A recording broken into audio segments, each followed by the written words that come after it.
YSR Congress party వాడు పత్యాపారమా? మరి ఇక్కడ పత్యాపారం ఎవడు చేస్తున్నాడు? ఎన్నికల కమిషన్కి కళ్ళు లేవా? కనపడదా? పెన్నుల్లో ఇంకు లేదా? ఇంతవరకు కేసు కట్టినటువంటి అధికారులందరినీ సస్పెండ్ చేయరా? షోకాజ్ నోటీస్ ఇవ్వరా? మీరు ఎన్నికలు బ్రహ్మాండంగా జరిపారు, మీరు సంకలు గుద్దుకోవాలి.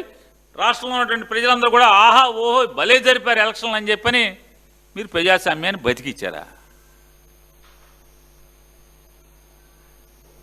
సిగ్గు వదిలేసిన అమ్మ ఏదో చేసిందంట.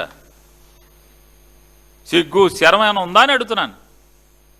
ప్రజాస్వామ్యాన్ని ఈ రకంగా అపహాస్యం చేసి ఒకసారి ఆ ఫోటోలని మంత్రి గారి ఒక్కొక్క ఫోటో వేయండి సార్. ఒక్కొక్క ఫోటో మంత్రి గారి వేయండి. అంటే కనపడదేమో అని వెనక తిరిగి ఫోటో ఫోన్ చూపిస్తున్నారు. అరే నేనే రాని లాక్కెళ్ళేది కూడా ఇంకోటి ఉంది చూడండి. ఏజెంట్ని లాక్కెళ్ళేది ఒకటి ఉంది.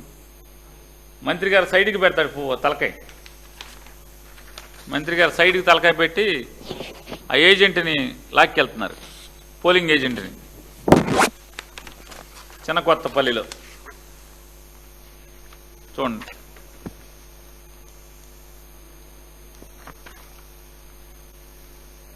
సాక్షిని లోపలికి వెళ్ళనివ్వలేదు కదా.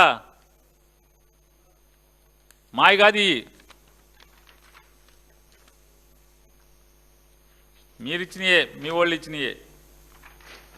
ఇంత ధర్మంగా ఎలక్షన్ చేశారు మీరు. డీజీపీ గారు, ఒక కుటుంబ యజమాని తండ్రి పిల్లలు చెడిపోతే ఎవరిని అడుగుతారు? తండ్రినే కదా అడుగుతారు. పోలీస్ స్టేషన్లో కూడా మోటార్ సైకిల్ మీద ముగ్గురు వెళ్తుంటే కుర్రోళ్ళని, మైనర్లకి మోటార్ సైకిల్ ఇస్తే, లేదా పిల్లలు గంజాయి తాగుతూ దొరికితే, బాగా తాగి బారులో గొడవ చేస్తే దొరికితే అమ్మ నాన్న పిలిచి కౌన్సిలింగ్ చేస్తారు కదా పోలీస్ స్టేషన్లో. మరి ఎవరు చేయాలి కౌన్సిలింగ్?